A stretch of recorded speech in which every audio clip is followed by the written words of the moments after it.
Ассаламу алейкум, добрый вечер, дорогие друзья. Это программа «Отражение» на телеканале «В войнах». И проректора, про информатизацию и цифровой трансформацию Чеченского государственного университета имени первого президента Чеченской республики, героя России Ахмата Хаджи Кадырова Умар Дадашев.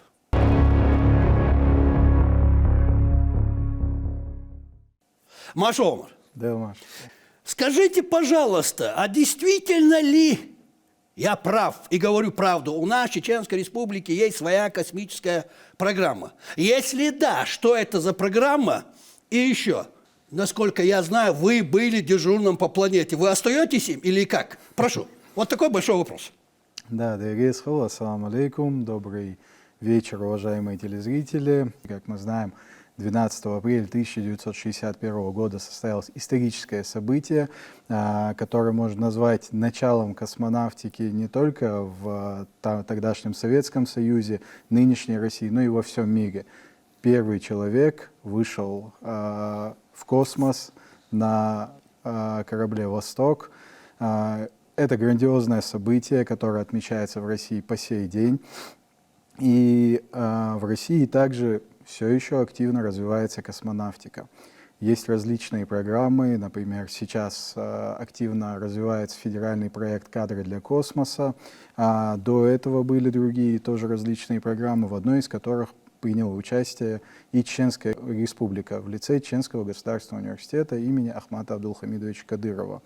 Это как раз-таки программа «Дежурный по планете» Фонда содействия инновациям, в рамках которого мы запустили 2 космических аппарата, 2 спутниковых аппарата на околоземную орбиту. Давайте по порядку. Когда был первый спутник, когда был второй спутник, в чем отличие, в чем разница, в чем общее? Прошу. Да, конечно. В 2023 году мы запустили наш первый спутник, это спутник Ахмат-1, спутник форм-фактора CubeSat-3U, то есть размером получается в 3 куба, это такое профессиональное более обозначение, на борту которого находится полезная нагрузка в виде модуля автоматического зависимого наблюдения вещания, а также модуля радиосвязи, которая позволяет радиолюбителям получить информацию о спутнике, получить приветственные слова студентов Чеченского государственного университета и также фотографии от Чеченской республики. Модуль автоматического зависимого наблюдения вещания ведет наблюдение за воздушными судами, которые находятся над поверхностью Земли и у которых включены специальные датчики, транспондеры. Это работа нашего спутника, да, который сейчас происходит на орбите. Да. Работа идет по сегодняшний день. Он и данные передаются информацию. К нам, на Землю. Да, мы получаем эти данные, мы их обрабатываем. И вот, как я сказал, 27 июня 2023 года мы запустили наш первый спутник с космодрома «Восточный». После этого начали работу над вторым спутником, взяв за базу наш первый, усовершенствовав его. И помимо тех модулей, которые я назвал ранее, мы добавили туда также фото-видеокамеру и датчик измерения магнитного поля. Зачем это нужно? Так как мы являемся университетом, одним из ведущих университетов на Северном Кавказе, у нас постоянно проходит различная научная деятельность. И чтобы наши студенты могли заниматься наукой, мы добавили туда датчик измерения магнитного поля, чтобы за счет этих данных, которые они получают, они могли проводить анализ магнитного поля, проводить различные научные работы. И также фото-видеокамеру, которая позволяет получать фотографии. Мы при облете Земли мы можем отметить координаты, в которых он должен сделать фотографию, и в определенный момент времени, находясь над определенными координатами, он делает фотографии, которые мы уже выгружаем с него, когда он пролетает над нами. Таким образом, как раз-таки первая фотография, которая была сделана с этого спутника, она была сделана в тот момент, когда он находился над Чеченской республикой. Это специально так было сделано? Это символично, да, конечно. Нам важно было обозначить то, что это наш, это чеченский спутник, и решили сделать это таким образом.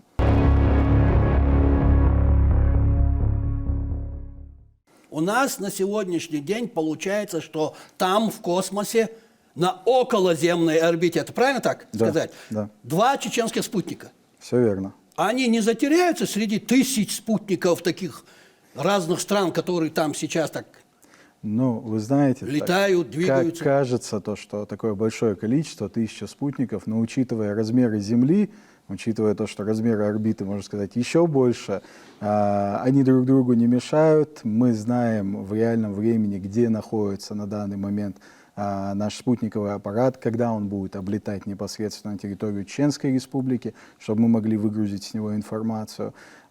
Спутников, конечно, там 1000, как вы это обозначили, но на самом деле для человечества, можно сказать, этого мало пока, для наших Там потребностей. у каждого спутника своя орбита, определенная скорость. Конечно. Я говорю, у наших. Да, конечно. Или они конечно. на одной орбите? Они находятся немного на разных орбитах. Это сделано для удобства, именно для фото-видеокамеры. Наш второй спутник, он находится чуть выше. Но да, они на одной скорости двигаются, вот, и выполняют У них свою одни задачу. габариты, одна масса или... Масса Есть немного, разница? масса немного отличается, габариты одни, а вот масса в связи с тем, что у нас там стоят дополнительные модули, масса второго спутникового аппарата Нохчо, она немного повыше.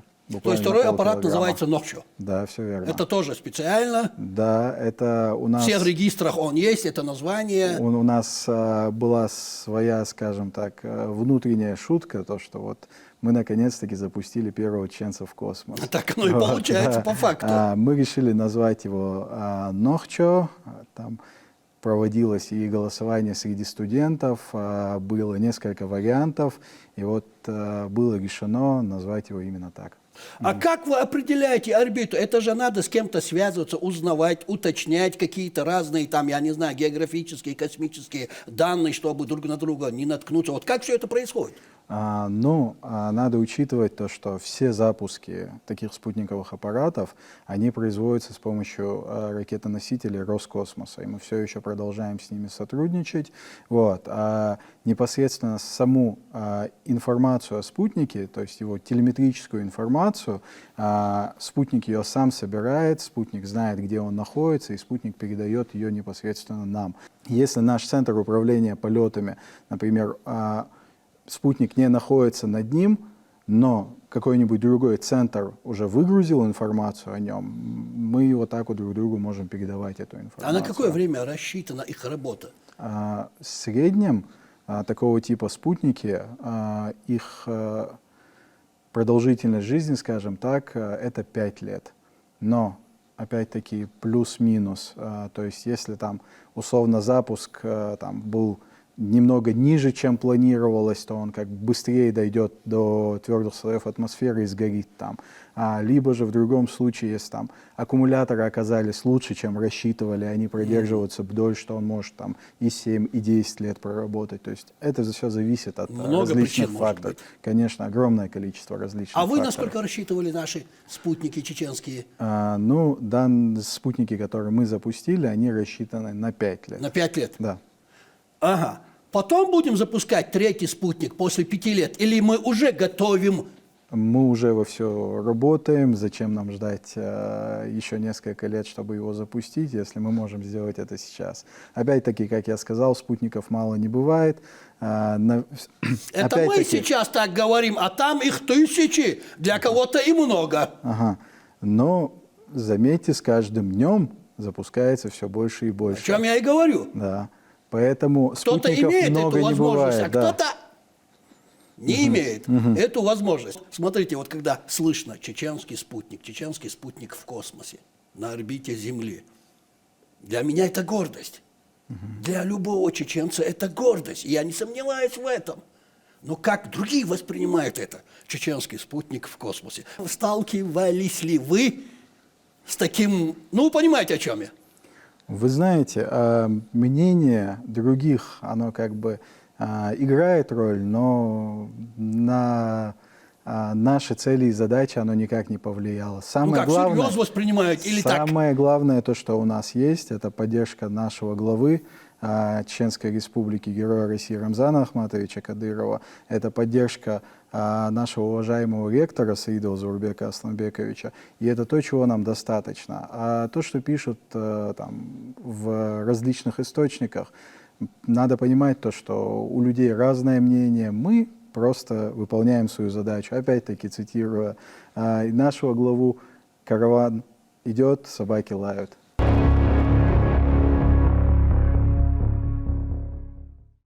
Вы меня простите, но мне интересно слушать и слышать ваше мнение. Чеченский государственный университет, а тут спутник техники, космос. Как вы к этому пришли? Тут же должна быть какая-то команда образованных, специализированных людей.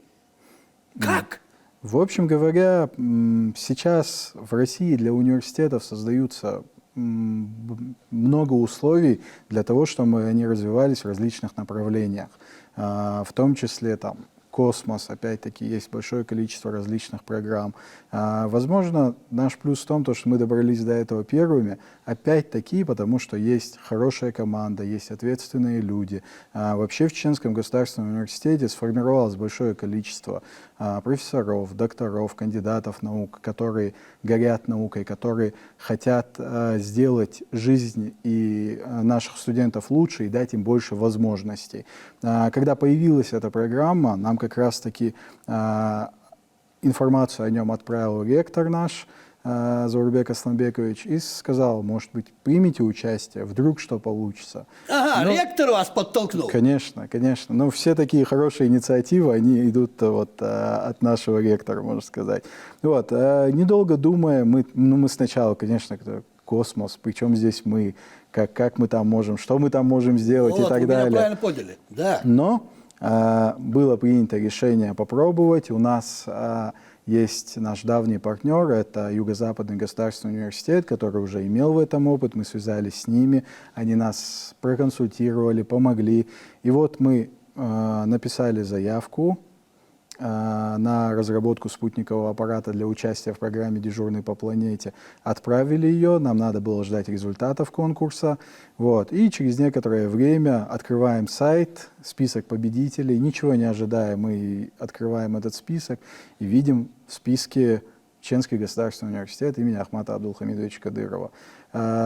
Сначала долгое время мы проходили через все стадии принятия этого, потому что не понимали, как так, не могли это принять в плане того, что это наш первый опыт. Вот. Но, опять-таки, благодаря нашей команде, благодаря поддержке, мы провели работу до конца, запустили спутниковый аппарат, и сейчас уже вспоминаем все это с улыбкой, потому что оказывается, не так уже это и сложно было, во-первых. Во-вторых, это дало нам большой опыт и большие перспективы для развития. Это сейчас? Да. А когда начинали? А когда начинали, это, конечно, было, это так, темный лес, скажем так, был для нас. Но, как мы знаем, все начинается с малого. Да. Есть? Да. Рассказывайте. Центр управления полетом Чеченской Республики. Рассказывайте. Да, на базе технопарка Чеченского государственного университета был создан Центр управления полетами, который позволяет нашим студентам и сотрудникам получать данные со спутникового аппарата, обрабатывать их. Они на базе этих данных создают различные проекты, стартапы и так далее. Проводятся различные мероприятия по популяризации всего этого. Также мы привлекаем активно туда и школьников к работе. То есть вот как раз у нас недавно проходил хакатон, это такой чемпионат для программистов, в рамках которого школьникам была задача дана по обработке спутниковых снимков с помощью искусственного интеллекта. Вот. И в этот раз я и вправду убедился в том, что у нас очень талантливые ребята, потому что те решения, которые они сделали с использованием, вроде бы кажется, искусственный интеллект, это тоже кажется, причем здесь Чеченская Республика, нам до этого далеко, но опять-таки те решения, которые сделали ребята, это современные, мощные решения, которые я, честно сказать, не ожидал, что они будут такого уровня, поэтому, в общем, перспективы у нашей республики, они очень большие. Да вы это показали, Центр управления полетом, 2 спутника в космосе.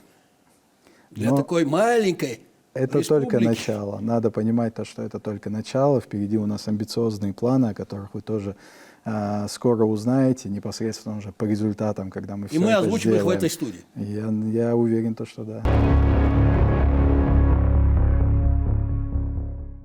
у вас команда.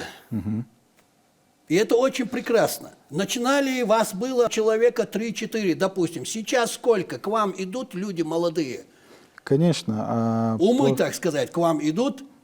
После первых новостей о запуске спутникового аппарата как раз-таки хочется поблагодарить и главу республики, который сделал репост нашей публикации, поддержал, что вызвало очень большой ажиотаж в медиапространстве тогда.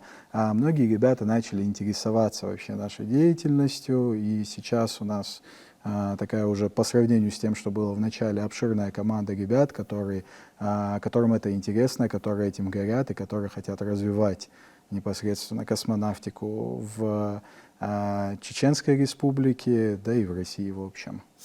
Расскажите простыми словами о нашей, прошу прощения, космической программе. Вот тут тоже чуть-чуть поподробнее. Что за программа, почему программа, что туда входит? Вот хочется знать.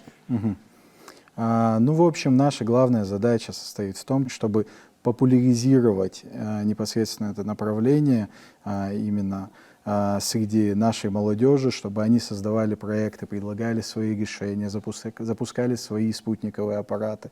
Возможно, вскоре у нас появятся там и свои космонавты, которые будут участвовать в различных космических миссиях. Вот. Наша задача — это проложить первую тропу, сделать первые шаги на этом пути, подтянуть с собой молодежь, нынешних школьников, студентов и так далее, чтобы они уже в будущем стали специалистами в этой области, чтобы они предлагали свои решения и делали различные свои программы. Космическая программа Чеченской Республики есть, и она работает. Да, вот это самое главное. И теперь хочу спросить вас о членах первой космической команды Чеченской Республики. Кто они? Команда тогда... Откуда и что их вдохновляет? И почему они решили покорять космос? Почему вы решили покорять космос? Опять-таки, команда у нас состояла из сотрудников технопарка, директором которого я был на тот момент. Это ребята, которые также горят идеей создания всех условий для развития нашей молодежи. И, как мы знаем, космос — это то направление, на которое делают сейчас акцент многие мировые державы. Вот, потому что и в экономическом плане, и в плане развития. И сейчас мы слышим новости, например, недавние новости о запуске американского космического корабля в сторону... Да. Они возвращаются домой, кстати. Да, они сейчас возобновили лунную программу, Россия сейчас возобновила лунную программу. Вот, это то, к чему так или иначе должна прийти нация. Это во всех смыслах. Поэтому ребятам, которые были со мной изначально, нашей команде, это тоже было интересно, они хотели развивать это направление. Вот. Изначально нас было 3 человека, я и как раз-таки 2 моих сотрудника. Вот. Сейчас команда немного увеличилась, но они все еще этим горят, это интересно, и многие хотят развиваться в этом направлении. Ума, скажите мне, назовите точнее дату начала космической программы Чеченской Республики, которая вошла в историю развития космоса Российской Федерации. Вот такой вопрос.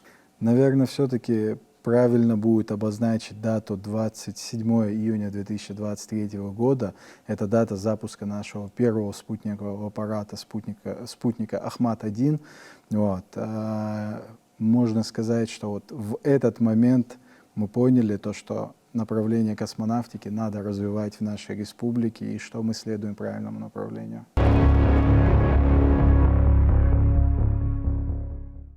Мы вошли в историю развития космонавтики нашего государства.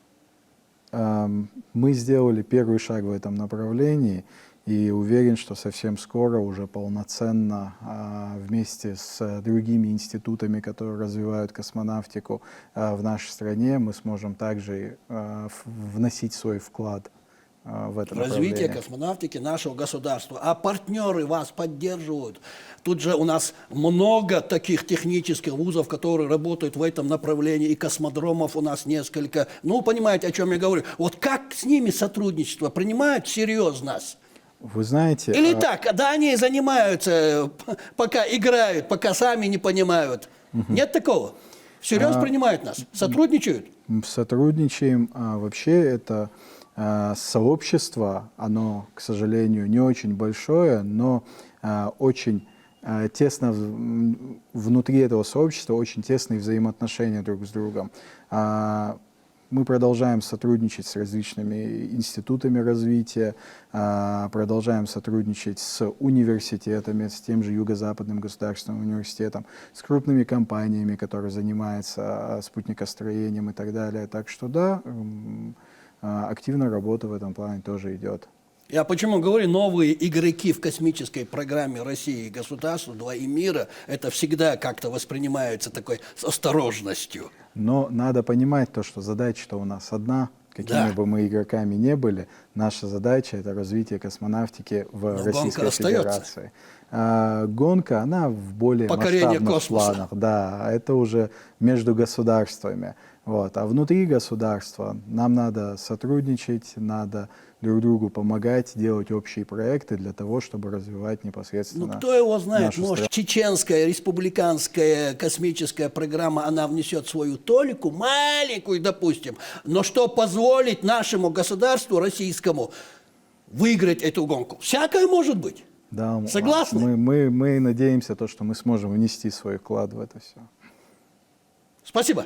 Спасибо, что пришли, ответили на наши вопросы, высказали свое мнение. И спасибо вам, действительно, от души говорю, вот за эту работу, вот за эту космическую программу Чеченской Республики. Вот действительно, я этим горжусь. Говорю вам откровенно. Еще раз вам спасибо и удачи в вашей работе.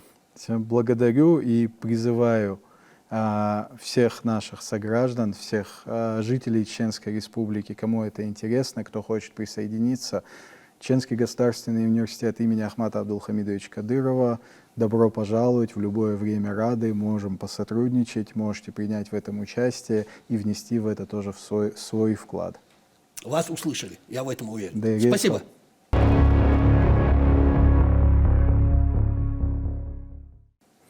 А на сегодня это все, дорогие друзья. Это была программа «Отражение» на телеканале «Войнах». Вы все сами слышали. Добавить, убавить, думаю, тут нечего. Если будут возникать какие-то вопросы, мой дорогой гость сказал, куда вам обращаться. Но сами подумайте, послушайте, представьте, космическая программа Чеченской Республики. Ну что тут можно добавить? Этим тоже сказано все. Это была программа «Отражение» на телеканале «Войнах». И проректор по информатизации и цифровой трансформации Чеченского государственного университета имени первого президента Чеченской Республики, героя России Ахмата Хаджи Кадырова Умар Дадашев. И напоследок, дорогие друзья, не забывайте, не бывает плохого отражения у времен и народов. Плохое отражение бывает у людей.